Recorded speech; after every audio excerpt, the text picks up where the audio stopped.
The memory of that school year remains vivid, anchored to the monotonous mornings we shared in the classroom, specifically in my English class, where the routine masked our own human shortcomings. In that space teeming with noisy teenagers, there was one student in particular, a girl named Sophia, whose presence contrasted sharply with the general bustle of her classmates. Unlike the others, who constantly sought interaction and the center of attention, she had deliberately chosen to isolate herself. She sat in the back corner of the room, a habit she maintained with unwavering precision every day of the week. Her physical appearance also seemed designed to maintain an invisible barrier between her and the rest of the world, most notably because she always wore the same gray sweatshirt, a garment that seemed to be her personal sanctuary. This sweatshirt not only covered her body but was permanently pulled over her head, casting a constant shadow over her features and concealing any hint of emotion that might have surfaced on her face. Adding to this image of isolation was a detail that sparked our incomprehension and, consequently, our silent rejection. Sophia wore these large headphones constantly. No matter what activity we were doing, she kept them on during complex group projects where we were supposed to interact, and even wore them defiantly during general lectures. Her disconnection seemed so profound that she kept the headphones on even when the teacher was speaking directly to the class, giving instructions that we all struggled to hear. Instead of participating or looking at whoever was speaking, she just hurriedly wrote things in her school supplies, lost in her own world. Her only physical responses were minimal and mechanical. She sometimes nodded, but her voice was a complete mystery to all of us, as she never said a word to anyone during that entire time. Looking back on my attitude at the time, I won't lie about my true feelings. Her behavior deeply bothered me, generating a frustration that I now find shameful. My teenage mind, quick to judge, harshly condemned her, indignantly wondering who on earth wears headphones during class, ignoring basic rules of respect for authority and classmates. I mistakenly concluded that she acted this way because she felt superior, as if she were above everyone else in that educational space. This perception wasn't just mine. It was validated by those closest to me, especially my friend Diego, who shared my irritation. During group work sessions, Diego would often lean in close to me, closing the distance so no one else could hear, and whisper his own venomous conclusions about her. With a sarcastic tone, he would tell me that she thinks she's too good to talk to us, assuming her silence stemmed from arrogance and nothing else. In my own ignorance, I half agreed with her observations, feeding into that shared narrative.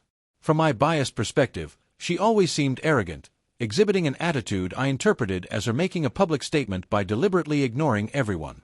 That latent hostility manifested itself in the worst possible way when the dynamics of the class forced us to interact more closely.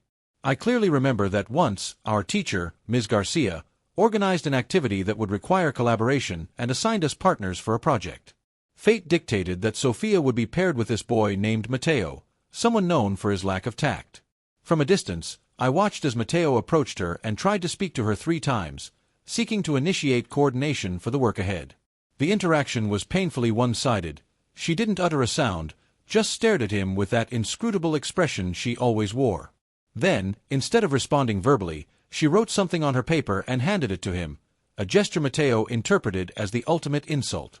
Visibly annoyed, Mateo returned to our table, interrupting our work, and declared loudly and disdainfully, "I'm going to do all this myself." To top it off, he added a scathing comment in front of everyone, "She's useless," stripping her of any value in our eyes. Group cruelty is contagious, and at that demeaning remark, we all laughed, validating his frustration and humiliating her together. Looking back now, with the weight of the truth on my shoulders, the memory of my laughter haunts me. I feel sickened by it, disgusted by my own lack of empathy and my complicity in that merciless mockery. Our ignorance remained unchanged until a specific day that would forever alter our perspective. It was a Thursday in October. An ordinary day suddenly shattered when the building's fire alarm blared. The noise was piercing, a loud and sudden signal that ripped through the classroom air, inducing an immediate sense of emergency. The evacuation protocol was instantly activated in our minds. Everyone jumped from their seats and, without a second thought, began heading for the exit to leave the building. Amid the controlled chaos, I grabbed my phone, preparing to head out into the hallway along with the tide of students. I was about halfway there when an unusual detail caught my attention. I noticed that Diego had stopped completely, halting his march toward safety.